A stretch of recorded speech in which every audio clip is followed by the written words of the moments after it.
नमस्कार, आप देख रहे हैं विंध्या टाइम्स और मैं हूं आपके साथ अभिलाष। प्रभारी मंत्री मीना सिंह का सीधी दौरा था। बता दें कि मीना सिंह सीधी की प्रभारी मंत्री हैं। बता दें सबसे पहले प्रभारी मंत्री मीना सिंह सीधी के सर्किट हाउस में आई, जहां सीधी के सभी बड़े अधिकारियों के साथ प्रभारी मंत्री की बैठक चली। इसके बाद फिर लगातार प्रभारी मंत्री के भोजन का कार्यक्रम हुआ और फिर वो अपने तय कार्यक्रम के अनुसार जिला चिकित्सालय आई और जिला चिकित्सालय में ये बन रहे नए कक्ष, बता दें कि ये जो नया कक्ष लगातार कोरोना काल के दौरान देखा गया था कि बेडों की संख्या में कमी आई थी, काफ़ी परेशानी आई थी मरीजों को बेड को लेकर के। अब जिस प्रकार से कोरोना की तीसरी लहर की संभावित आशंका जताई जा रही है, ओमिक्रॉन वायरस को लेकर एक बार चिंताएं फिर बढ़ गई हैं। उसी सब को लेते हुए अब यहाँ जिला चिकित्सालय में व्यवस्थाएं दुरुस्त करने का कार्य चल रहा है। हम आपको दिखा दें कि ये पूरा निर्माण कार्य इस कक्ष का पूरी तरीके से किया जा रहा है। वे व्यक्ति हैं जो यहाँ पूरा कार्य कर रहे हैं, समझेंगे उनसे कि क्या चीज़ें हैं, कैसा निर्माण कार्य यहाँ चल रहा है। ये सब चीज़ें लगाई जा रही हैं, तो किस प्रकार से निर्माण कार्य चल रहा है? से आईसीयू बेड है जो आईसीयू रूम में रखते हैं ना। हाँ, तो ये उसका ऑर्डर मिला था कंपनी को, तो वहाँ से लगा रहे हैं। हाँ। तो कुल मिला के इस जो कक्ष है इसको आईसीयू रूम के रूप में तब्दील किया जा रहा है। हाँ जी। सारी सुविधाओं से लैस है। यहाँ देख सकते हैं हमारे पीछे ये बिजली के बोर्ड भी लगाए गए हैं ताकि कोई भी मरीज़ है उसको किसी प्रकार की समस्याएं ना आए। ये पंखे भी चारों तरफ लगाए गए हैं और इस जो रूम है उसको सारी सुविधाओं से लैस बनाने का पूरा प्रयास किया जा रहा है। आज प्रभारी मंत्री प्रमुख रूप से जिला चिकित्सालय में आई हैं और इस कक्ष के अलावा भी जहां मरीज़ भर्ती थे उस कक्ष का भी दौरा किया है, वहां की स्थिति का भी जायज़ा लिया है कि वहां की स्थिति क्या है, क्या मरीजों को सही तरह से उपचार मिल पा रहा है या नहीं मिल पा रहा है। इसका भी दौरा प्रभारी मंत्री मीना सिंह द्वारा किया गया है।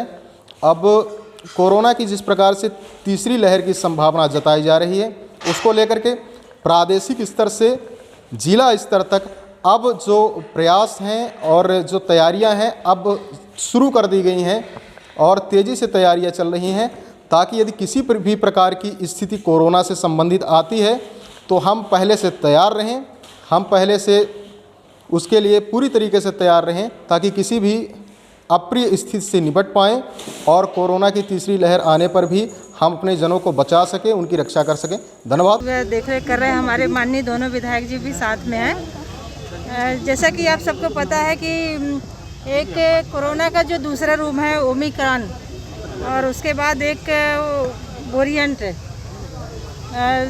जैसा जानकारी में है कि जो कोरोना पहले चल रहा था उससे ज़्यादा शक्तिशाली ये कोरोना होगा। तो ये सारी बातों को देखते हुए मैं हमारे माननीय मुख्यमंत्री जी के निर्देशानुसार मैं आज सीधी आई हूँ और पूरे मध्य प्रदेश में भी हमारे सभी मंत्रीगण अपने अपने प्रभारी जिलों में जा रहे हैं और एक ये तैयारी जो जिला प्रबंधन के माध्यम से जो कराई जा रही है, जिला प्रशासन के माध्यम से, वो सब देखने के लिए मैं आई थी। और करीब करीब जो व्यवस्था जो होना चाहिए हमारे, अगर कहीं कोई ऐसी संभावना बनती है तो लोगों के इलाज के लिए जो व्यवस्था अस्पताल के लोगों के लिए जो होना चाहिए वो बराबर तैयारियां हो रही हैं और हो भी गई हैं। जैसा आपने देखा कि अभी ऑक्सीजन प्लांट का काम चालू हो गया है और अभी अस्पताल का भी जहां कोविड वार्ड है तो बेड विथ ऑक्सीजन, वो सारी तैयारियां चल रही हैं। और एक सप्ताह के अंदर का जो बेडों का है, चाहे वो बच्चों का वार्ड हो चाहे और जनरल वार्ड हो, वो सब तैयारी कर रहे हैं। क्योंकि बाहर से सामान मंगाना होता है, जैसा कि आप सबको पता है, पर तैयारी ठीक चल रही है। पर हम तो ये आपके माध्यम से कहना चाहते हैं कि देखिए, भगवान ना करे हमको तीसरी लहर का सामना करना पड़े। अगर करना भी पड़ा तो हमारे पास पिछले जब दूसरी लहर आई थी तो हमारे पास तो सुविधाएं नहीं थी, ऑक्सीजन नहीं था। उसके बाद भी लोगों का जैसा भी हो सका उस समय भी इलाज हुआ। पर आज हम सुविधाओं की दृष्टि से बहुत आगे बढ़ चुके हैं।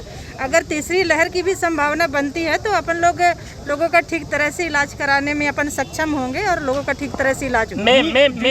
बिना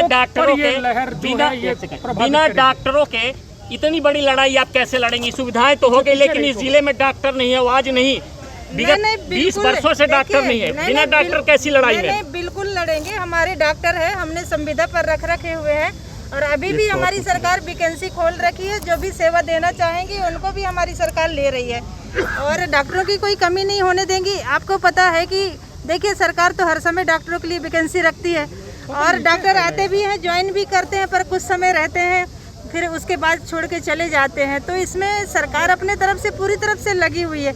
जो भी हमारे डॉक्टर हैं, हमारे पास जो डॉक्टर उपलब्ध है, वो अच्छे से सेवा दे रहे हैं और अच्छे से देते आ रहे हैं और देंगे भी।